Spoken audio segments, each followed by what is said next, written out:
Military have been segregated since our founding. Yet hundreds of thousands of people of color, men and women, still courageously served with love of country that often didn't love them back. They served in our Revolutionary War, declaring independence from a king only to be enslaved by a master. They protected the Union in the Civil War only to face disunion under Jim Crow. They sacrificed during 2 world wars, fighting against autocracy, only to be denied the freedom of their own democracy. When these veterans came home, they were still denied equal opportunity in housing, education, jobs, even marriage. Families held in incarceration camps. Many of them denied the benefits of the GI Bill because the states put up barriers to be able to collect that GI benefit. That's what happened 75 years ago when an American president chose to do right. And that's what we commemorate tonight. A forward march in our own lives and the life of the nation toward the North Star, the idea of America that beats in the heart of all of our people.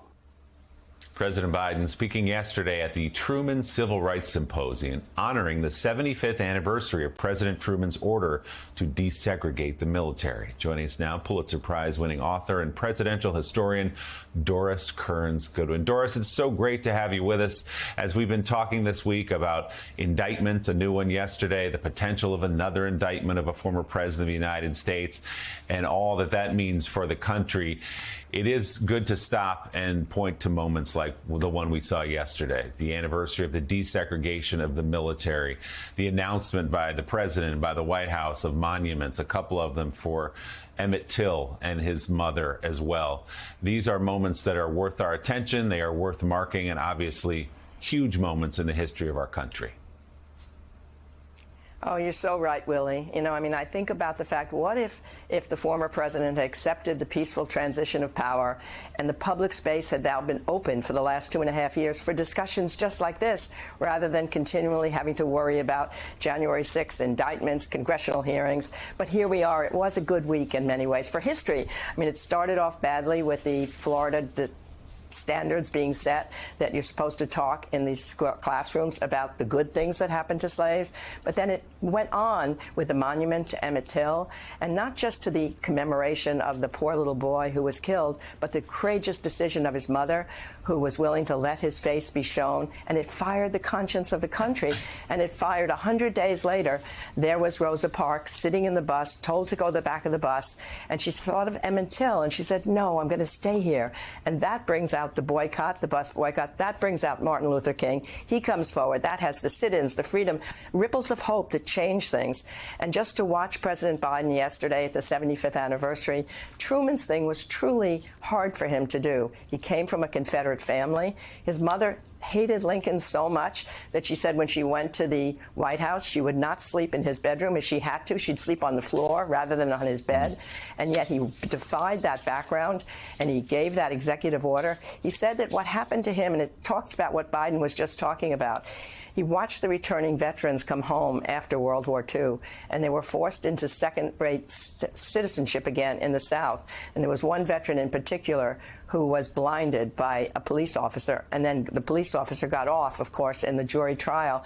And it made him realize, more than just the statistics did, what happened to that one person. That's what David McCullough said. Sometimes that can be more powerful than statistics, and he went for that executive order, even though it meant that he was risking his election in 1948, because the Dixiecrats would move away from the Democratic Party before it. But he won. He won because he went out on a train, and he fought for civil rights, and he fought for Medicare. And it was said that his own party was calling him, well, we're mild about Harry. Well, after that train ride, they were wild about Harry, and he won that surprise election. So it shows that fighting for the rights of things is what we should do. And it may be that Truman is a good model, I think, for President Biden right now. I mean, it's good that he was able to bring all this bipartisan legislation that he can run on, but now he's got to fight on what's still happening in so many of these states, books that are being banned, libraries that are being closed, abortions that are being increased in terms of the bans on them. There's a lot to fight about, and I think that fighting spirit of good old Truman would be a good thing for Biden to take up. So, Doris, we saw a little bit of that fighting spirit from President Biden last night, and polls suggest that voters are mild about Joe, but the record is there, and he used the moment to speak about the armed services, to call out Senator Tuberville of Alabama and his blockade of these military positions. They're not being filled because of what he's doing. And President Biden, in his harshest language yet, used to talk about how the Republicans used to be the party of defense. They used to be the party of national security, and they're not doing that anymore. They're letting us down. Talk to us about that evolution. Did you ever imagine that a Republican Party that once so linked itself to the Pentagon would now do this? Yeah, it's still boggling to see that, and some parts of the Republican Party not supporting the war in Ukraine, something that's so important for world order, something about NATO. But I think that's where you do have to make that fight. Biden was pretty energetic last night, just watching him. He was walking around and he was talking, and he felt that fight in his feeling. And also, just think about it. The military, after that 75-year anniversary, is our most diverse and our most respected institution in all of the country. And here we have programs in many states, one after another, to undo diversity and inclusion. Those are the kind of things that President Biden should be fighting against. That's what we all should be fighting against. You know, sometimes I think of myself, if I were a young woman right now, so much is happening to history. It's being taken away in our schools. It's being whitewashed. It's being reduced. It's being forced to have certain kinds of discussions. You can't have any that make people anxious, so you may not even be able to talk about Jim Crow.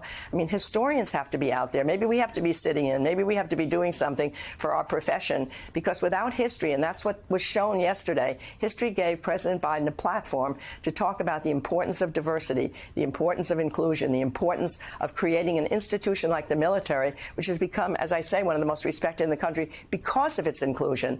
And I think that spirit would do him very well to continue on that path. He's already got the benefits of the kind of person he is, that wanted to bring people together. All those things have happened. Now you can shift and say, but there's still much more we have to do, and we have to fight going backward. We're going forward. We cannot go backward. Doris, I really appreciate that point, and I would like to frame it out a little bit more, because we are a nation now with fewer and fewer Trumans, Eisenhowers, Reagans, Daddy Bush, right? And even Joe Biden in the terms that he laid out yesterday. So how does the nation respond in this moment to the emerging narratives, not just in Florida, but around the country, that black men and women in this country benefited from slavery? Somehow our skills that we apply today were learned, and it was a good thing that we were able to learn those skills from slavery. How does the nation, its people, respond in this moment? I mean, the nation has to understand that to talk about slavery as a job training program for black Americans is just a violation of everything we know about history. I mean, we have to be able to tell people when things were terrible, because good things come out of the bad things. You know, sometimes I think at the end of a day, what if we could just erase our memories of the bad things that happened to us that day? Maybe we could just have no resentments. We could be better people. And I think, no, just the opposite. The only way you grow as a person is by learning from your mistakes, learning from the bad things that happened. And that's what our history has done. We've learned. Look, think of how far we came when the Birmingham Bull Connor sent those dogs against the children, and that produced Jack Kennedy introducing the Civil Rights Bill. Selma and what happened in the brutal attack produces the Voting Rights Act. All the good things that have happened to us come from confronting the bad things and moving forward. That's the progress. It takes time, and sometimes it's just one step at a time and one baton. But if we try to whitewash our history and say that, oh, these things make people anxious, we can't even talk about them. In Tennessee, you're not even supposed to talk about struggles. Racism is not supposed to be used. And some people are afraid they can't even teach about the civil rights struggle. We have to fight that as historians, as a people, and we know that our history makes us strong rather than weak. But if we allow ourselves not to even deal with the truth of the history, then we have no chance of going forward. We are going backward if we do that.